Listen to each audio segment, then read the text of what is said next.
Dans cette vidéo, on découvre comment il est possible de faire des réactions dans des conditions qui ne sont pas stoïchiométriques et comment à ce moment-là il est important de déterminer qui sera le réactif limitant, c'est-à-dire le réactif qui va arrêter la réaction, et qui sera le réactif en excès, celui dont il restera des particules en fin de réaction. Nous verrons également comment calculer la quantité de produit créée dans ces conditions. Il s'agit ici d'une vidéo prévue pour la classe inversée. Elle est constituée de petites vidéos entrecoupées de questions. Vous pouvez mettre sur pause pour répondre aux questions, bien sûr. Et puis, l'idée est, au retour en classe, de travailler directement sur des exercices. Comment savoir si l'on travaille dans des conditions dites stoïchiométriques ou non? Première chose, il nous faut définir ce que veut dire stoïchiométrique, ce que sont les conditions stoïchiométriques. Reprenons l'exemple de la recette de l'omelette. Ma recette indiquait qu'il me faut 2 œufs pour 3 tranches de jambon pour arriver à faire une omelette. Si dans mon frigo, j'ai 6 œufs et 9 tranches, à ce moment-là, j'ai des conditions dites stoïchiométriques car elles sont proportionnelles aux quantités de la recette. Cela signifie que si je fais ma recette, je vais pouvoir faire 3 omelettes, et cela signifie surtout qu'à la fin, il ne me restera rien. On dit alors que j'ai travaillé dans des conditions stoïchiométriques. Il n'y a pas de reste, les quantités étaient proportionnelles à la recette de base. Si je travaille dans des conditions non stoïchiométriques, cela signifie que je n'ai pas quelque chose de proportionnel. Par exemple, si j'ai dans mon frigo 6 œufs mais 12 tranches de jambon, ce qui va se passer, c'est que je vais pouvoir faire seulement 3 omelettes et qu'il va me rester sur les bras 3 tranches de jambon. Je suis à ce moment-là dans des conditions dites non stoïchiométriques. Les quantités que j'utilise ne sont pas proportionnelles à celles de la recette. J'aurai donc quelque chose qui va rester, un réactif qu'on dira en excès, ici le jambon, et l'autre sera dit limitant parce que c'est lui qui décide, qui définit la quantité de produits qu'on va pouvoir créer. Notre limitant, eh bien c'est parce qu'on a 6 œufs qu'on va pouvoir créer 3 omelettes. Après il n'y a plus d'œufs, on est obligé de s'arrêter, même s'il y a encore du jambon. C'est le limitant qui définit la quantité de produits qui sera créée. En chimie, c'est la même chose. Notre recette, c'est l'équation de réaction. Les conditions, eh bien, généralement, elles sont données dans l'énoncé. On va vous dire, j'utilise, par exemple, 24 grammes d'oxygène et 5 grammes d'hydrogène. Vous allez devoir chercher si on est dans des conditions stoïchiométriques, c'est-à-dire est-ce que on travaille dans des conditions où les quantités sont proportionnelles à celles explicitées dans l'équation de la réaction. Si c'est le cas, on sera dans des conditions stoïchiométriques. Si ce n'est pas le cas, on sera dans des conditions dites non stoïchiométriques. Il faudra alors chercher qui est l'excès, de combien, et le limitant nous donnera des informations sur la quantité de produit qui pourra être créée.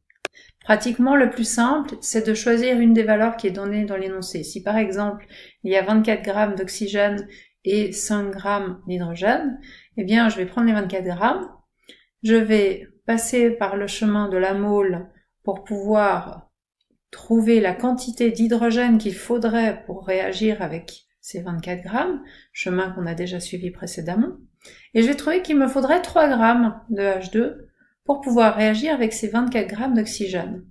Concrètement, si la masse d'hydrogène est plus grande, j'aurai un excès, et si la masse d'hydrogène est plus petite, à ce moment-là, ce sera l'hydrogène le limitant. Dans le cas où par hasard l'oxygène est le limitant, eh bien, vous avez déjà la quantité d'hydrogène qui sera consommée. Il suffira de faire une différence pour trouver la quantité d'hydrogène restant.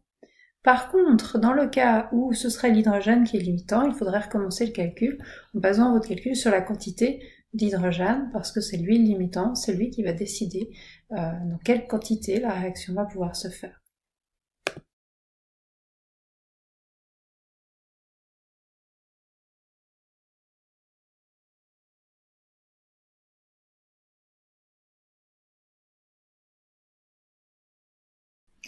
Prenons quelques exemples pour étudier les notions de stoïchiométrique et de non-stoïchiométrique.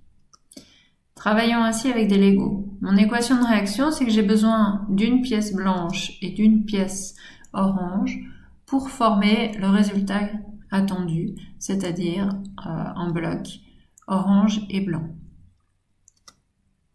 Ma réalité expérimentale, c'est que j'ai devant moi un certain nombre de pièces blanches et un certain nombre de pièces oranges. Je vais donc compter les pièces blanches, j'en ai 6. Compter les pièces oranges, j'en ai 6 également.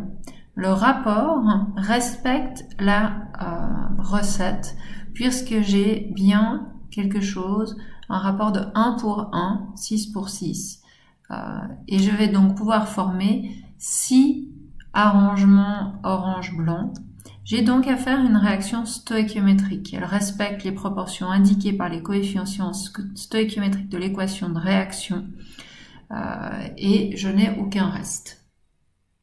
Second exemple, ma réalité expérimentale, c'est 6 pièces blanches, mais 10 pièces oranges. À ce moment-là, si je réalise multimontage, il va me rester sur les bras des pièces oranges. Le orange sera donc considéré comme un excès, il en reste à la fin de la réaction, tandis que le blanc est considéré comme le réactif limitant, celui qui a indiqué combien on allait pouvoir faire de pièces mixtes. Nous avons ici affaire à une réaction dite non stoïchiométrique. Les proportions 6 pour 10 ne respectent pas l'équation de la réaction 1 pour 1. Pour la suite, je vous propose de travailler ainsi. Voici l'équation de réaction, voici la réalité expérimentale. Vous mettez la vidéo sur pause, vous réfléchissez. Et je vous donne ensuite le résultat. Et nous allons continuer ainsi avec quelques exemples.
Pour conclure, gardons en tête que cette équation va être assez simple à regarder en termes de Lego, mais également en termes de boîtes de Lego, par exemple, si ces boîtes contiennent toutes la même valeur.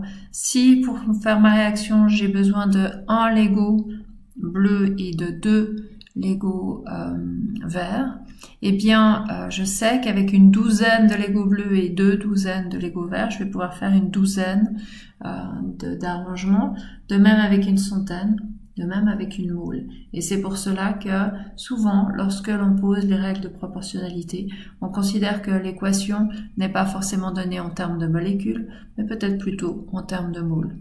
Et la réalité, c'est que c'est vrai pour les deux.